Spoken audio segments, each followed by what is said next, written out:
And we are live. It's the Revved Up 906 podcast, a Detroit Pistons podcast to be exact. And I'm Hudson.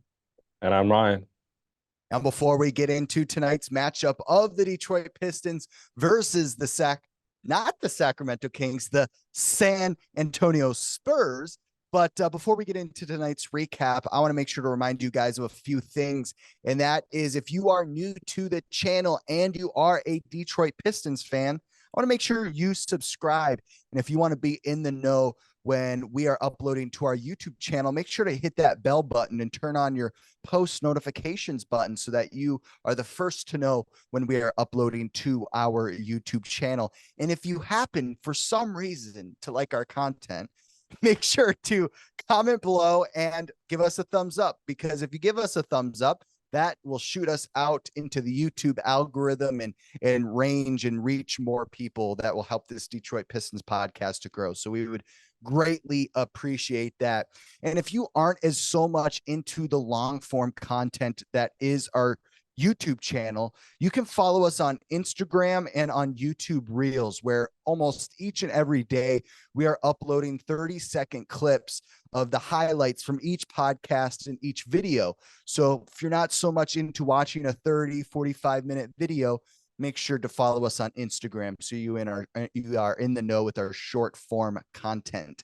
Without further ado, let's get into tonight's recap of the Detroit Pistons versus the San Antonio Spurs. Tonight's final score was 130-108. And in tonight's matchup, we saw Victor Wembanyama get his first triple-double of his very young career. We saw him finish with 16 points, 12 rebounds, 10 assists, 16 from the field. So the Pistons did do well in making him not have the most efficient night, which is definitely a positive for the Pistons tonight. But Ryan, it really hurts to lose this game against a young San Antonio Spurs, because really, when you look up and down the roster and you think about the talent, the Pistons overall have, I believe, more talent, but it just didn't mix on the court tonight. Ryan, in this tough loss where Victor Wembanyama had a triple-double and played so great, are there any positives to pull away for the Detroit Pistons? Well, one quick note is that the San Antonio Spurs, even though they may be lacking the talent by definition, you have a first ballot Hall of Fame head coach in Greg Popovich, who I personally believe is the greatest of all time in terms of coaching in the NBA. And there's a long list you could go off of, but I believe he's number one. And no matter what team he has in front of him, it doesn't matter if they're uber talented or not. These guys are going to work their tails off. That's the bread and butter of Greg Popovich and his system. Is if you don't work your tail off, you're not going to see the floor. You're not going to get minutes. You're not going to be in the rotation. That's the bottom line. That's what Pop's that's what his go-to is in terms of breaking down the game of basketball. And so, yes, this team is not loaded in terms of talent compared to us when you have the likes of Jalen Duren, Cade Cunningham, etc. But what the Spurs do have is a generational talent that is said to be in Victor Wembanyama, breaking us down. And you look at what could be positives in that realm was, he was 6 of 16 from the field. That's not spectacular, especially for somebody that is as highly thought of as he is. But when he's going 0 of 4 from 3, that's great for us. Like, he can shoot the 3 ball, but we limited him there. It wasn't his night beyond 3, which is good because that could have really hurt us in the end, more so than what he did tonight for them. Yeah. He filled the passing lanes with the 10 assists, had the 12 boards as expected, the 16 points. I feel as if the 16 points, is that good for him? Yeah, it is, but it's also bad because he's typically out there averaging 20 to 25 points a night, and we hold him to 16. That's pretty darn good in my book, especially since he's 7'4". But along the lines of defense and defending Wembanyama, I would say from the standpoint of what we were able to do against a couple of the other players on their team, like a Jeremy Sohan. Typically, Sohan, if he gets his way, is all over the place, filling up the box score.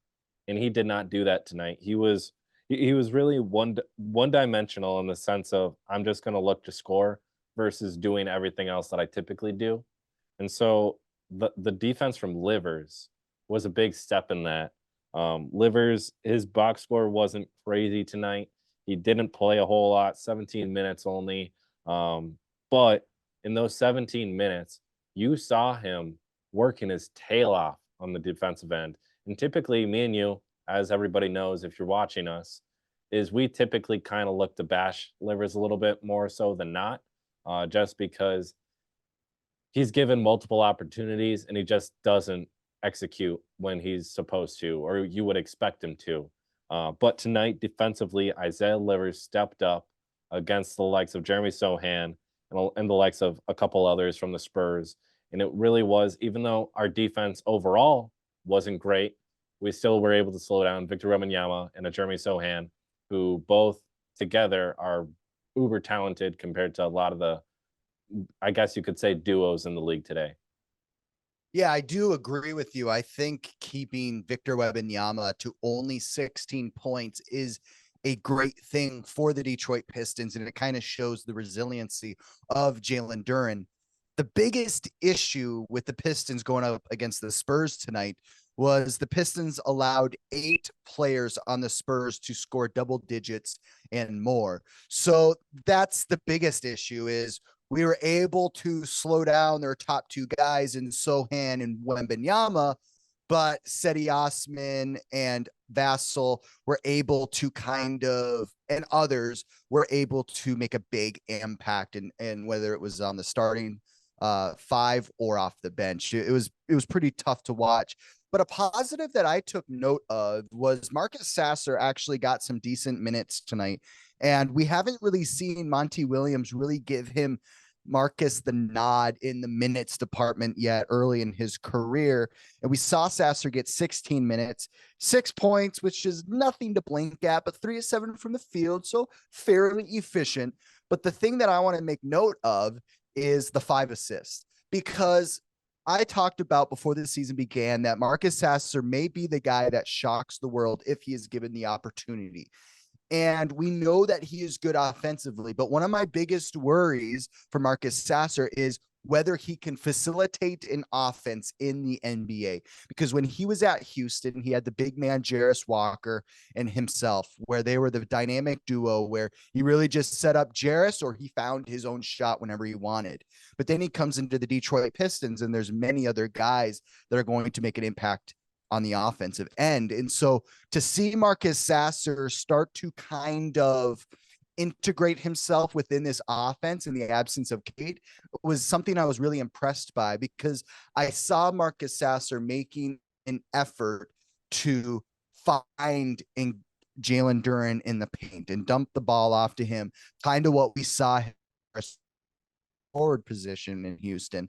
So I was really proud of Marcus Sasser to kind of try to show a dynamic that he has that maybe Pistons fans don't know, or maybe coaching staff hasn't seen him do at a high level yet.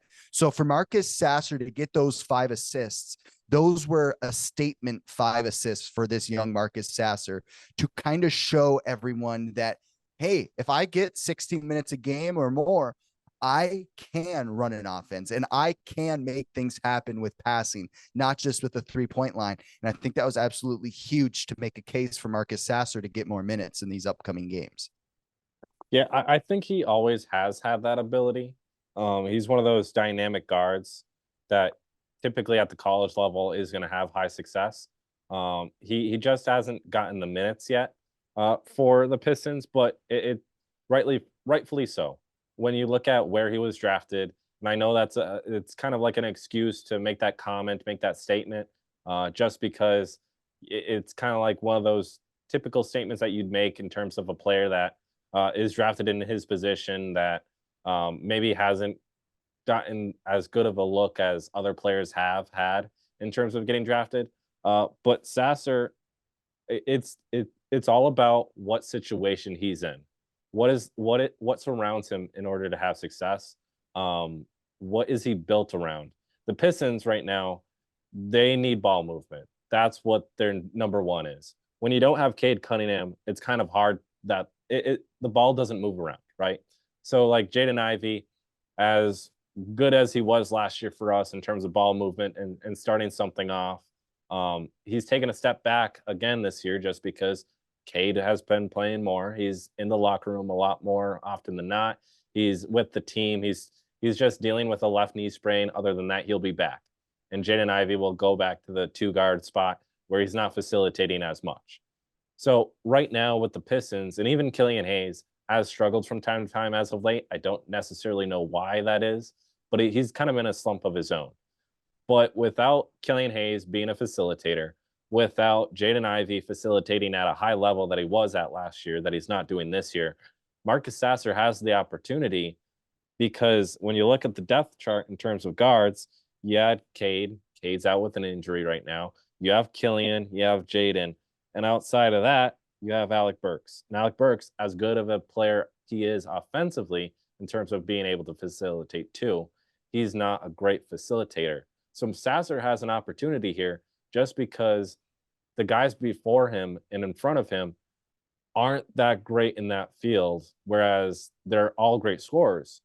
Where Marcus Sasser, I believe, does have that ability and can score.